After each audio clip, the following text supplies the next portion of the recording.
Okay, सो अब हम next topic की तरफ आ जाते हैं, that is gas pressure in the light of the kinetic molecular theory.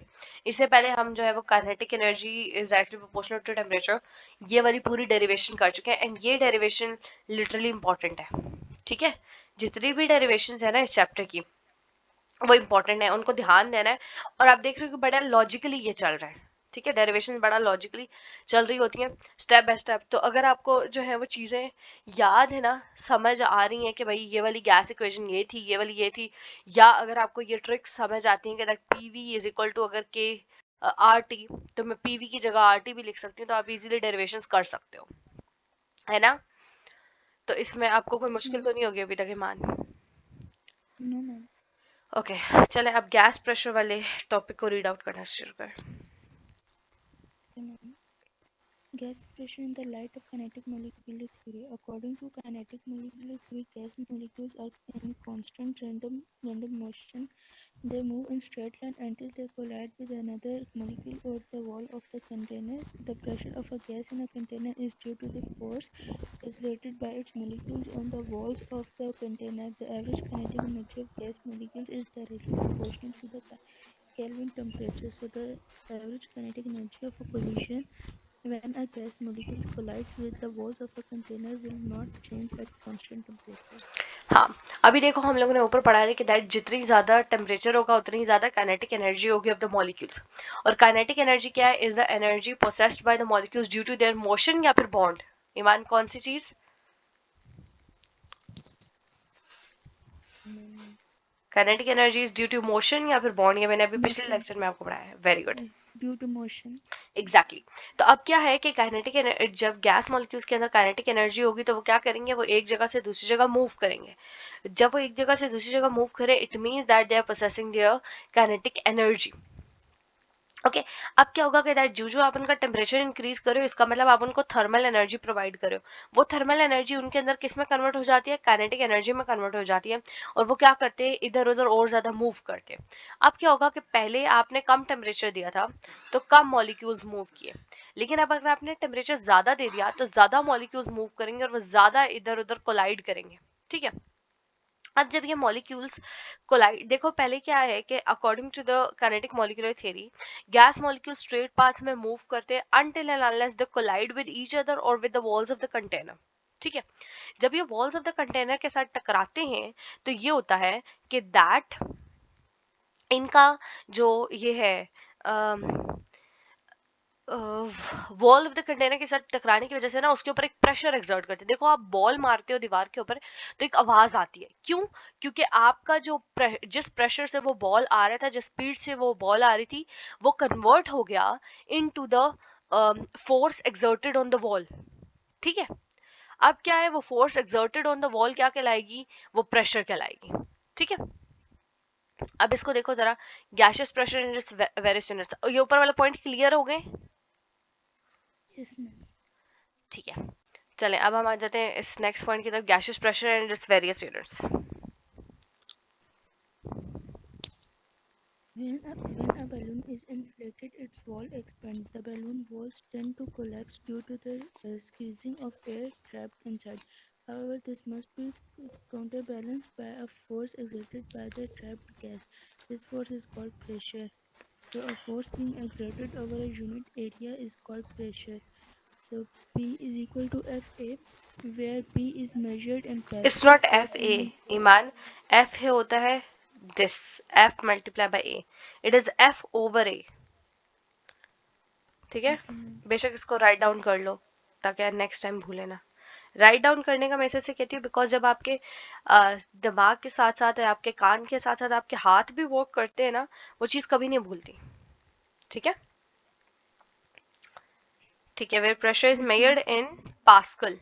ये क्या है? ये यूनिट ऑफ प्रेशर है, इसको हाईलाइट कर लो। फोर्स इन न्यूटन, फोर्स का क्या यूनिट है? Newton. And area is metre square. So what is a pascal? A pascal is the force of 1 newton exerted on 1 meter square of the area. Clear? Yes, ma'am. अच्छा देखो, simply क्या है, तो जब आप एक बैलून के अंदर हवा भरते हो तो क्या कर रहे हो कि आप गैस के मॉलिक्यूल्स को इंटर करवा रहे हो विद इन दिस बैलून। अब क्या है, इधर जो बैलून है वो बना हुआ रबर के साथ है, और रबर वापस अपनी, because of the Hooke's law, अपनी ओरिजिनल जगह पे वापस जो छोटी सी हालत में था वापस आने की कोशिश करता है। लेकिन क्या होता है कि दैट जो गैस के मॉलिक्यूल्स थे वो इसके वॉल्स के साथ कोलाइड करके इसके ऊपर एक प्रेशर एक्सर्ट करते हैं, एक फोर्स एक्सर्ट करते हैं, जिसकी वजह से ये क्या करता है, इन्फ्लेट होता है, चल जाता है, फूलता चला जाता है, डीफ्लेट नहीं होता, यानी दोबारा से खत्म नहीं हो जाता। ठीक है, तो ये जो फोर्स एक्सर्ट की जाती है by the gas molecules on the walls of the balloon, ठीक है, उसको क्या कहा जाता है, प्रेशर कहा जाता है। प्रेशर की, pressure is not a terminology जो कि सिर्फ और सिर्फ केमिस्ट्री में यूज हो रही है। ठीक है, एक जनरल टर्मिनोलॉजी है, इस वजह से उन्होंने एक जनरल आपको जो है वो इसकी डेफिनेशन दी है, that pressure is what, it is the force exerted by any kind of molecule, ion. देखो अब अगर आप बॉल मार रहे हो ना, तो इसका मतलब क्या है, फोर्स कौन एक्सर्ट कर रहा है, बॉल एक्सर्ट कर रही है on that particular area of the wall. Clear?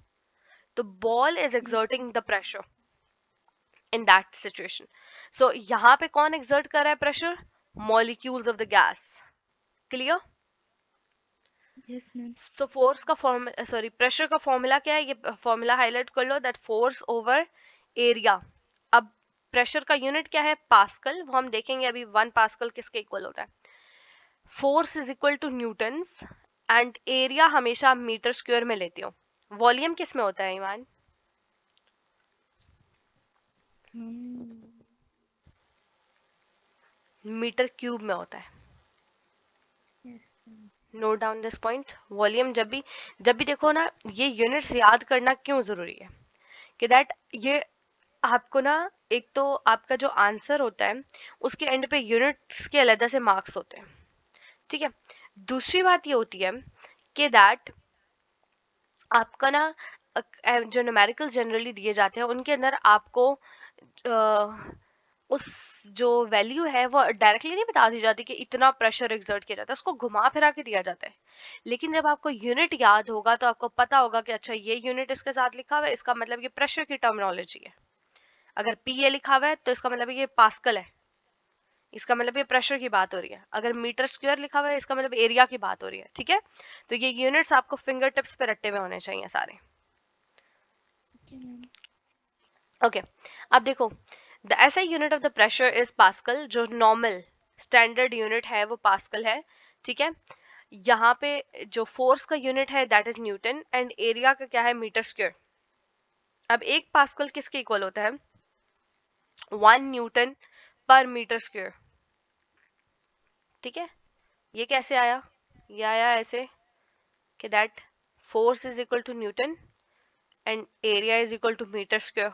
ठीक है, तो अब या तो इसको n ओवर m स्क्वायर लिख लो, या जब ये ऊपर चला जाएगा तो यहाँ पे ये +2 था ना, ऊपर जाके -2 हो जाएगा, right. So it Yes, becomes ma'am. Equal to newton into metre square. So this is the unit of pascal. तो अगर आपको पी ए लिखा हुआ दिखाई हो किसी टर्म के साथ, या न्यूटन, मैं कहूँ 10 न्यूटन मीटर स्क्वायर पर मीटर स्क्वायर, तो आपको पता हो कि मैं बात कर रही हूँ यहाँ प्रेशर की। क्लियर? Yes, ma'am. अब देखो, जो जनरली 1 एटमोस्फेरिक का जब प्रेशर यूज होता है ना, ठीक है, अब यहाँ पे डिफरेंट यूनिट्स को रिलेट किया गया है।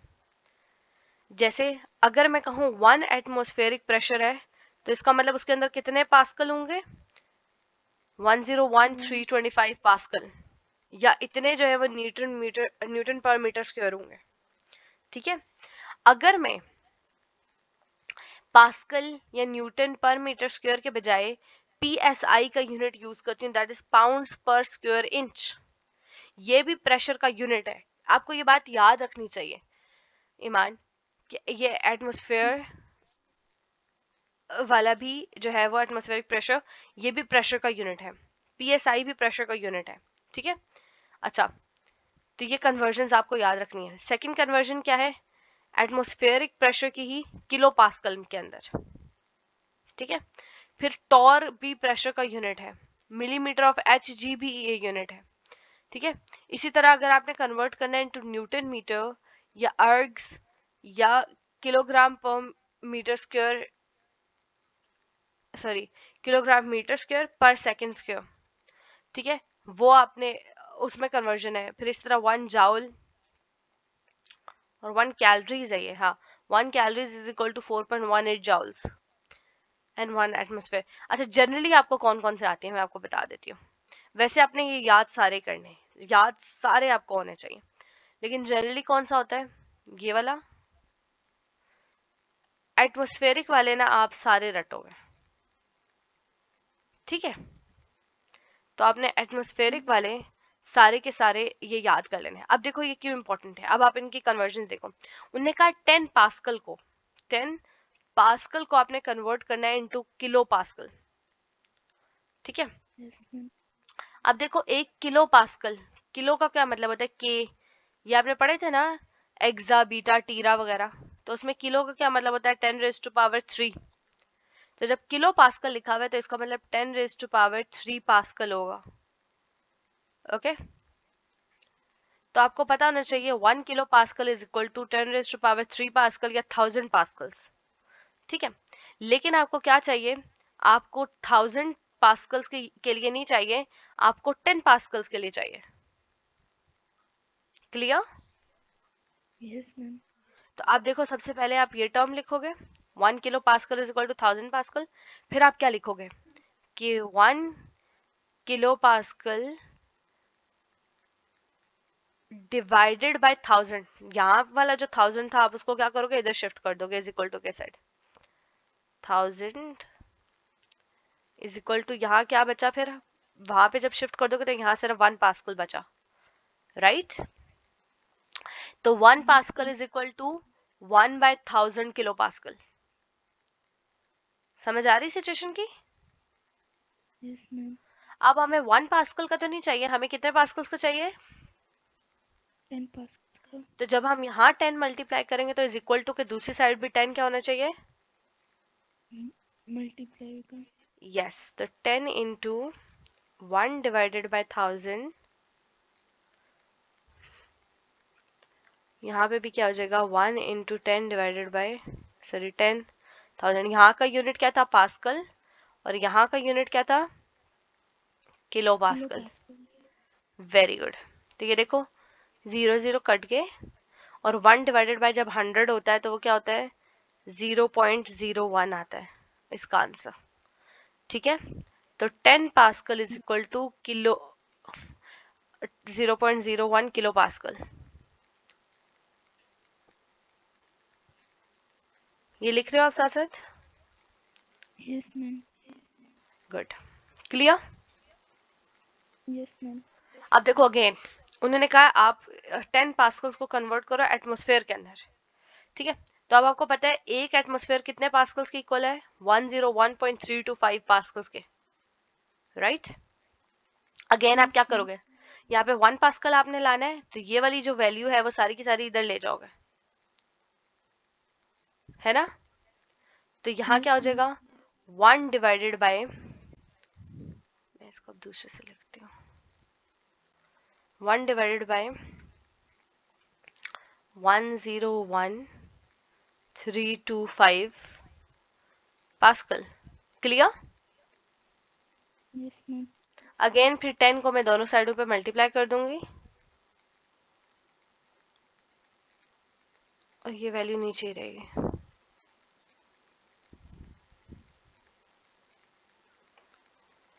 और जब मैं ये 10 के साथ मल्टीप्लाई वगैरह करके, यहाँ पे आप देखो 10 डिवाइडेड बाय 101.325 आएगा, तो आपके पास ये वाली वैल्यू आती है।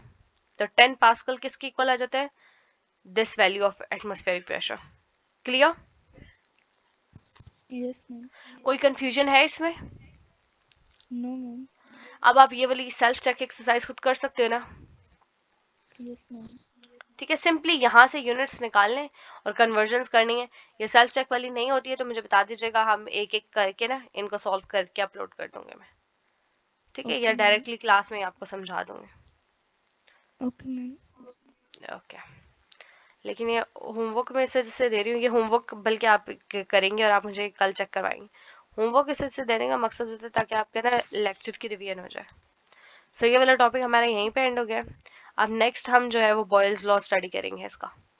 बॉयज लॉ की आप सिंपलेस्ट जो है वो स्टडी कर चुके हो, आप जो है वो मॉडर्न इनकी ना आप करोगे ग्राफ्स वगैरह के साथ, तो इजी है, ये हो जाएगा।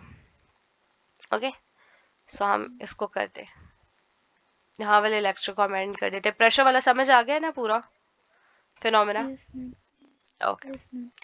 चले।